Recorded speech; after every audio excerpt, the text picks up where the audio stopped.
Support for This News is So Gay comes from the LGBTQ Opportunity Fund of the Cleveland Foundation, leveraging philanthropy to empower LGBTQ communities. Welcome to This News is So Gay. I'm your host, Ken Schneck, editor of The Buckeye Flame, Ohio's LGBTQ newsroom. Thanks so much for joining us. Here's what we're covering on this week's brand new episode. Adding video content to our queer journalism. Do we have to? What are we missing if we don't? Am I old? We're going to find out.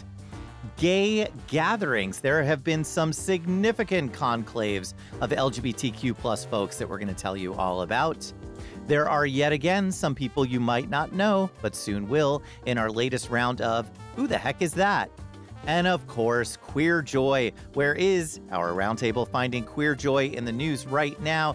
Joining us this week to answer those questions and so many more, managing editor for the Windy City Times, and in my heart, the always reigning Chicago Journalist of the Year, Jake Wittich. Jake, welcome back to the podcast. It's good to be back. And yeah, I've got 3 more months of my reign. There'll be a new Journalist of the Year named in November.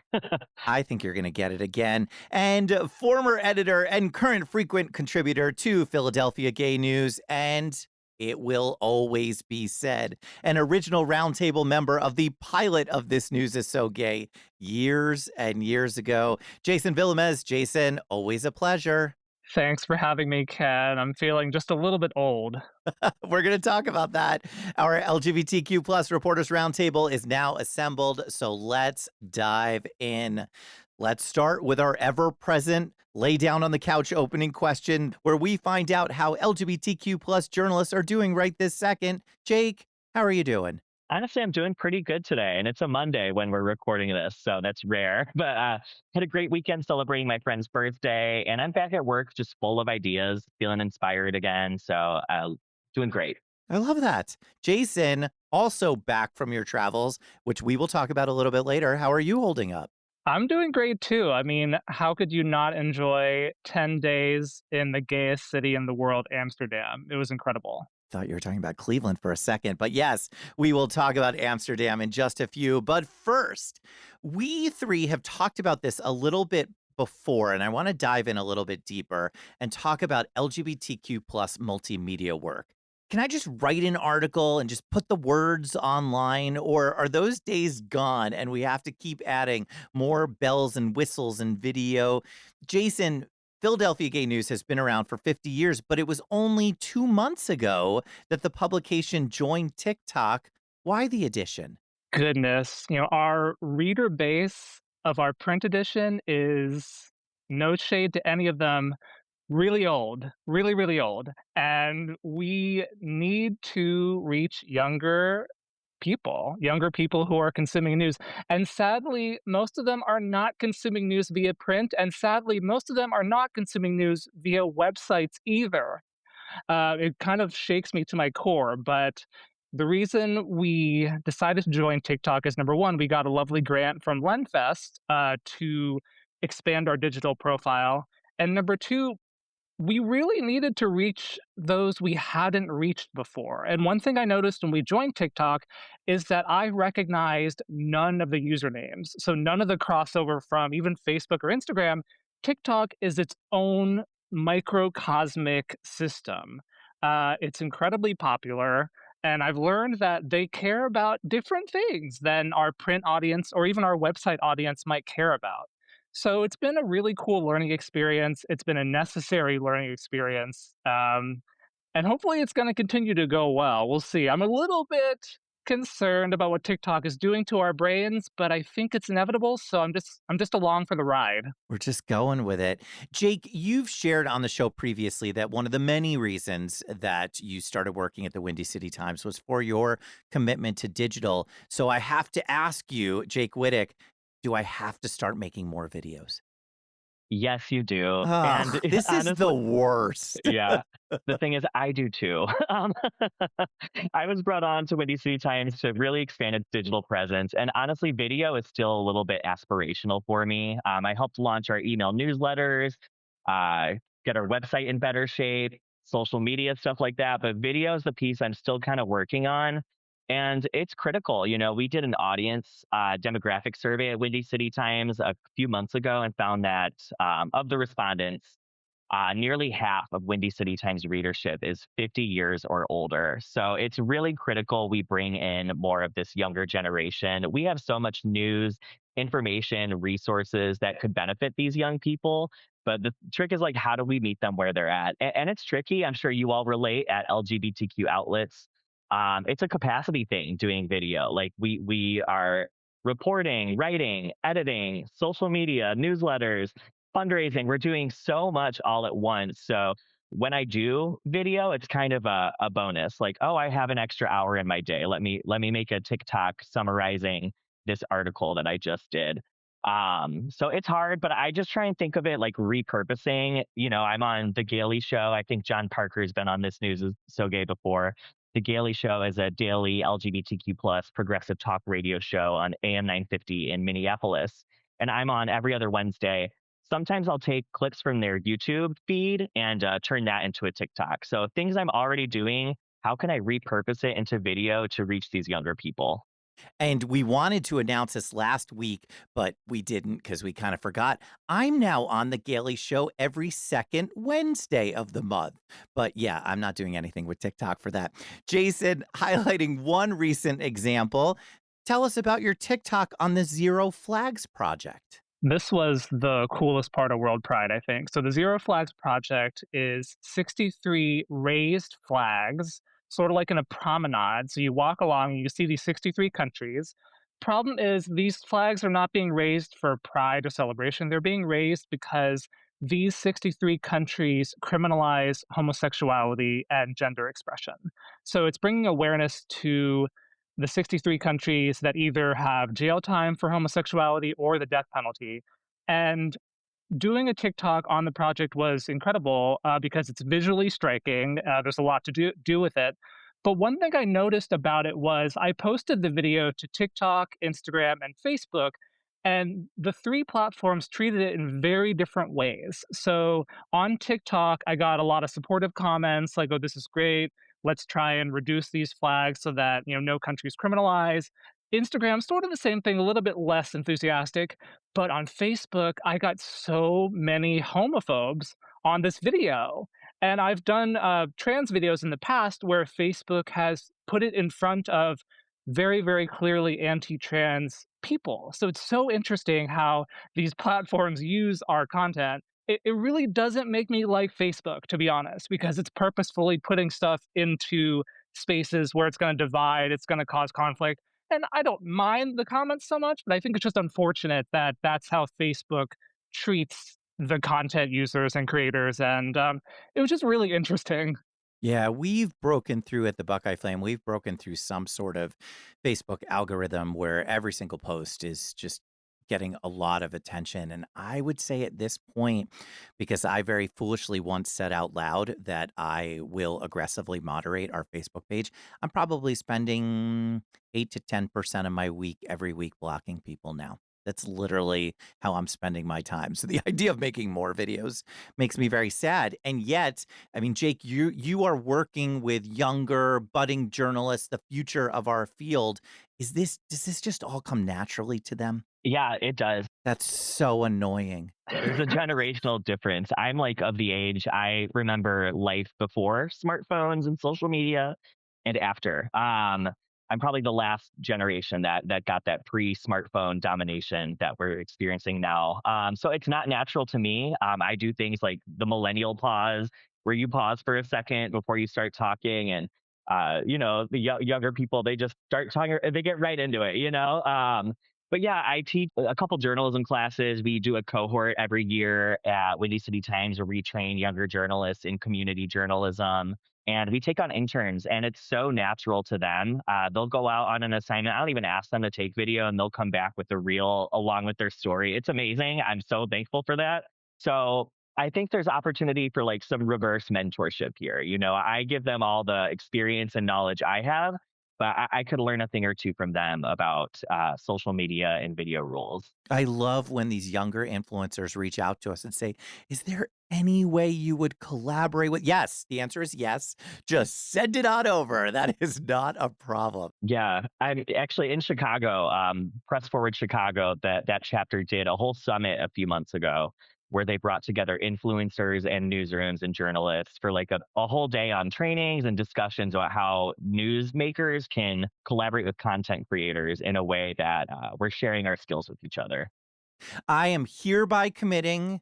We are recording this on Monday. Between now and next Monday, I will make a video about an article. I'm hereby committing to that. I don't Yay. know the consequences. That was such an unenthusiastic yay, Jason. So if that was meant to be your motivation, we're going to work on that. But that is my commitment. I'm a man of my word. All right, let's move on to more news. There have been some gay gatherings of folks who have gay gathered since we three last gay gathered. So let's talk about them. Jake, there was something called a restroom rally. What on earth is a restroom rally? It's a good question. Recently in Illinois, there were two restroom rallies that happened, and they were basically events to raise awareness about the state's Equitable Restrooms Act. It was first passed to law in 1991 to just address inequities for restroom access for women. But then in 2019, they amended it to basically require that all public single occupancy bathrooms in the state must be all gender bathrooms. And then recently, the law was amended again in 2023 to create a framework allowing for multi occupancy. So, like restrooms with multiple stalls to also be all gender. So, it's basically a law that's been improving access to restrooms for women, LGBTQ people, so many demographics. Since it was first passed in 1991. And the restroom rallies were organized by the Community Restroom Access Project. It's an acronym for CRAP. Got it. Uh, Took me a second. It took me yeah. a second. Yeah. And basically, there's one here in Chicago and one in Southern Illinois. We're a pretty tall state, so that's like 7 hours away from Chicago. And the one in Chicago included trans people sharing stories and experiences that they've had trying to use public bathrooms. And then advocates just talking about what protections exist in Illinois, what protections still need to be passed. And I think a key point here is that these equitable restroom laws benefit everybody, not just LGBTQ people. Like I said, there's women. Some of you might remember there's a viral clip that happened, I think it was out of Oklahoma. Yeah, Oklahoma, where a father of two young girls went into a women's restroom to help them go to the bathroom and wash their hands. I think he had knocked first and made sure no one was even in the restroom. It was just him and his girls. When someone walked in, it became a whole thing. He was being harassed for taking the girls in there. So it could even benefit fathers of young girls. A lot of men's rooms don't even have changing tables for babies, you know? So this is a law that really benefits everybody. Whereas here in Ohio, we now have a law that bans menstrual products from men's rooms because a male state representative was so offended when he went in there. And people were like, yeah, there are fathers going into these restrooms and getting them for their children. Yeah. So What a great use of taxpayer dollars. isn't it? Isn't it? All right. Another gay gathering, and I looked up the confluence of timing. While I was at Fremont, Ohio Pride, a very rural Pride celebration, you, Jason, were at something called World Pride, which I have to assume was in some sort of Philadelphia suburb of some sort. Oh, it could totally be in Philadelphia someday. Philly Pride 365, this is your call to step up and apply There it is. because World Pride is incredible. It's a global pride event organized by Interpride, which is a collective of all the major pride organizations in the world. So Philly Pride, Chicago Pride, London Pride, they're all members. And so every couple years, World Pride is hosted in a city. So this year it was hosted in Amsterdam. And it's basically a multi-week pride event, pride on steroids, basically. So you've got your parades, your festivals, your concerts, and then you also have a week-long human rights conference. And so it's just 14 days of nonstop pride. Amsterdam's already pretty much the gayest city in the world, but I think while it was hosting World Pride, it was the gayest city in the universe because there was pride literally everywhere, department stores, on the streets, people wearing rainbows. And one of the cool things is getting to be with people from around the world who we're all fighting for equality, and we're all at different stages of that fight for equality. We all want the same thing. It was cool seeing such a shared confluence of goals. One cool thing that I learned that completely surprised me was I was at a panel with a lawyer from Korea, and she was talking about how difficult it is for queer people to get asylum in Korea. So the standards for queer people to get asylum in Korea include, I'm not kidding, having photo evidence of every relationship you've been in, Oh, having clear indication of violence in your home country. You also can never have been in a heterosexual relationship. And you also have to have basically the same sort of recollection every time you say these things. So it's very difficult. I think they had maybe 4 queer people get asylum in the last 5 years, which is kind of crazy to me. But again, you just learn all this stuff, and it's just a really cool place to be, informatively, culturally, spiritually. So it was all around an awesome time. talk to me about reentry coming back from World Pride. I have to imagine that was a bit of an adjustment. It certainly was, especially because, Philly Pride this year had its share of, let me say, controversy. We Yes, had it some problems did. with police that are still being discussed in the press. And so while we were away in Philly, they had a public hearing in city council about police actions during Pride. And so I got to come home from World Pride and do a TikTok on that, which did really well in terms of audience response, but it was really sad to do that TikTok. Yeah. Oh my gosh. Jake, have you been to World Pride? No, but it's aspirational, like the video content. Ah, it's amazing. Well, do we know where it is for next year? In 2 years, it's going to be in Cape Town. Wow. Okay. All right. Jake, pick me up on the way to Cape Town. We'll go to World Pride. That's incredible. Well, this is one of my favorite segments. We actually haven't done it in a few weeks. So let's play a few rounds of Who the Heck Is That? This is where we tell you about some LGBTQ plus folks whose names you might not know, but you certainly should. Jake, round one, we start with you. Who is Daryl Gordon? Yeah, Daryl Gordon is a longtime Black LGBTQ plus activist from Chicago's West Side who's been organizing for our community for nearly 5 decades. He was a founding member of a group called Dykes and Gay Men Against Racism and Repression, also known as DAGMAR. And that really laid the groundwork for what eventually became ACT UP Chicago. So they did a lot of activism during the height of the AIDS epidemic. They pushed for our public hospitals to have more beds for AIDS patients and for our city government, to allocate more funding to prevention and things like that. So he's been involved in that, but also he throughout his life, he's done a lot of work to improve visibility for LGBTQ plus people outside of the North Side. Chicago has the North Side, South Side, and West Side. East Side would be Lake Michigan, so it doesn't count. That makes sense. Yeah. Yeah. But the North Side gets a lot of the attention. That's where Boys Town or North Allsted is, Andersonville. A lot of our most known gay areas are on the North Side, but the reality is queer people are everywhere and we're in every community. So Daryl Gordon has done things like he pushed for the very first openly LGBTQ plus contingent in the Bud Billiken Parade, which is a huge parade on the south side of Chicago. And he's just really spent his whole life emphasizing that there are Black LGBTQ people too, and they deserve just as much attention and dignity as we give everyone else. So I profiled Daryl Gordon for a series. We launched it in Pride Month called Pioneers of Pride.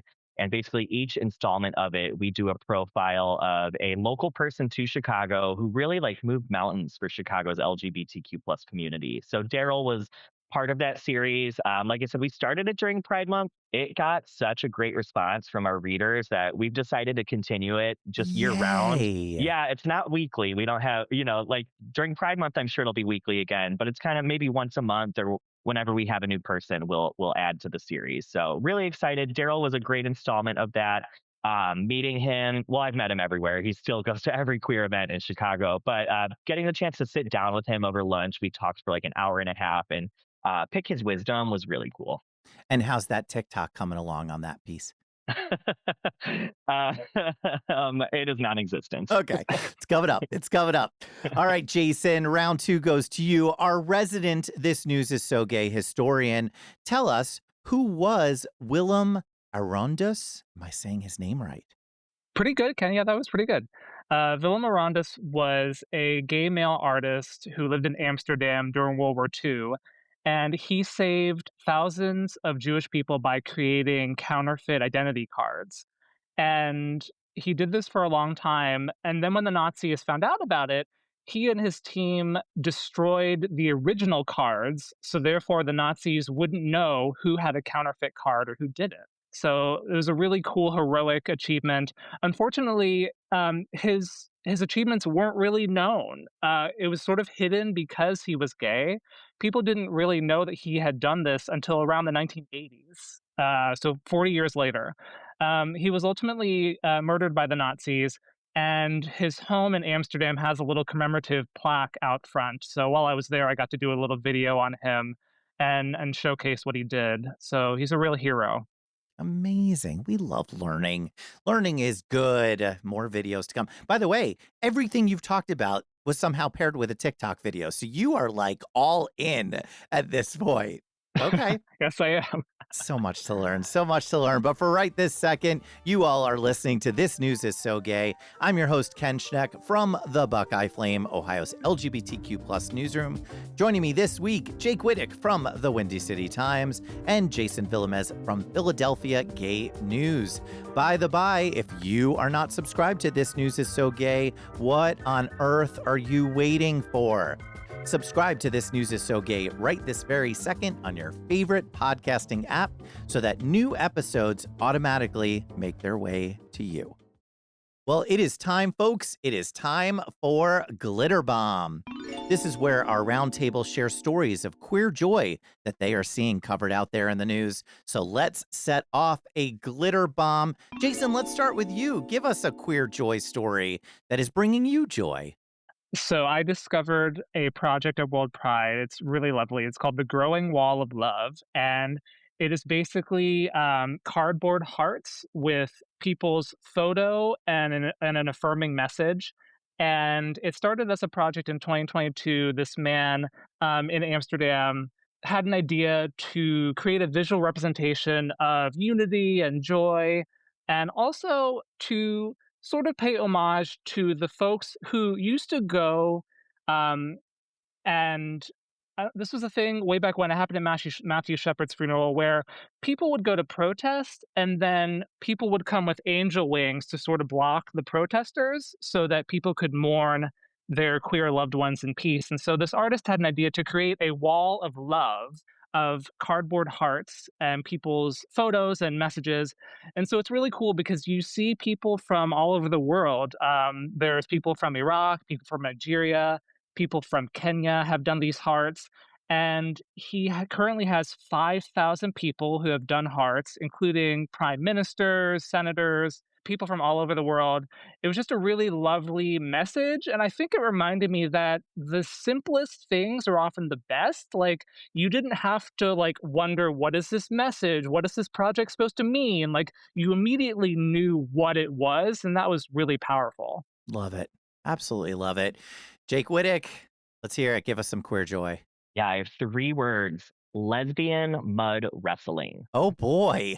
A few weeks ago, Lollapalooza, it's a big music festival. It happened in Chicago, and it was very rainy this year. I feel like it is every year, but it was incredibly rainy this year. And one lesbian attendee joked like, "Oh, we should do lesbian mud wrestling." And the friend group thought it was funny. They made a social media graphic. They're like, "Meet us at this stage at this time," and it happened. Drew a huge crowd. Actually, if you go to Block Club Chicago, they're a neighborhood news site here in Chicago. They got the scoop. They were there for the lesbian mud wrestling. They have TikToks and Reels, so there's video. And it just became a whole big thing. They named it the Scissor Slam 2K26. I can't. I can't. I was good with this story until the end of the story. That is amazing. All right. Lesbian mud wrestling. That's a fundraiser right there, I would assume. You know what? I need that for Windy City.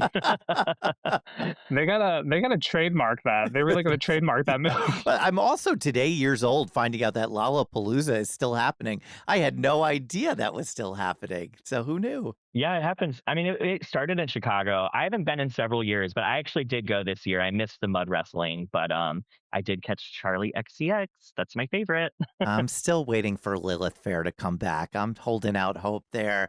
But finally, Argentina forward Nico Keenan is set to play in his first field hockey World Cup since coming out publicly in 2023. When he grabs that stick, that hockey stick, he'll become the first out gay or bisexual male athlete to ever play in the tournament, which is the biggest for field hockey outside of the Olympic Games. So for this week's quick queer culture question, any sports ball that you two are enjoying right now? Jake Wittich? I have been enjoying it's over now, but I thoroughly enjoyed the World Cup. I did Did not you? watch it, but a lot of the World Cup players found their way to my Twitter timeline, and I think I need to watch more soccer or football. That was the best sentence. Now, I didn't watch any of it, but yes, that was amazing. Jason, any sports ball in your life right now? Yes, I am currently enjoying the competitive sport that is Olympic ticket buying. So I went Oh, into it. I was hoping to get some swimming or gymnastics tickets, which is my two favorite sports. I did get a ticket to handball, which I guess is just as good. Yeah, we'll see. But it's pretty crazy. So unless you were lucky enough to get like the first day of buying, everything was sold out. And the remaining things are, still very worthy sports. I'm looking forward to everything. I'm just curious what it's like. I don't even really know what handball is, so we'll see. I'm very excited. I feel like I know what it is from the walls in New York City, but we'll find out. You will report back to us. I'm going to officially dub you our handball representative here on This News is So Gay. Yes. You're just Yay. racking up the titles here. It's really quite incredible. I love winning things. Yeah, there it is. I certainly want to hear what you both are working on. Jake, what's coming up for you? Yeah, we're gearing up for the upcoming general elections, the midterm elections. We at Windy City Times, we only cover the out LGBTQ plus candidates and the governor's race. Governor JB Pritzker is running again. Who knows? Maybe he'll run for president too. But yeah, so we are, creating our game plan. We're creating like a microsite and online hub. We used to have like a printed out LGBTQ voter guide every year. We don't have a print product anymore, so we're recreating that online. And what's really cool is there are 8 openly LGBTQ plus candidates that we're following. These are like state legislature races and then like the Cook County Board. We had in the primaries LGBTQ candidates running for federal offices, but there was a lot of money up against them. So none of them advanced to the general. So Jason, first, before you tell us other things, we would like a book update, please, and thank you.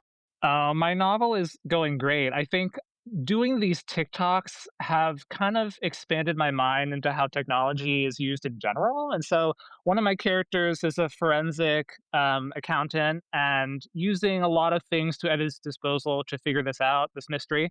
And so he's going to get more involved in the digital world because of what I've learned from TikTok. So that's really interesting. And as far as the other thing I'm working on, I'm doing a TikTok that I'm really excited about. I think it's going to ruffle some feathers because it's about a homophobe in the 80s who was voted out of office by the queer community. So he was a pretty horrible person who said really horrible things to gay people on video, mind you. The community had enough. They were just like, we got to get you out of here. So they mobilized politically, they raised funds, they did TV commercials.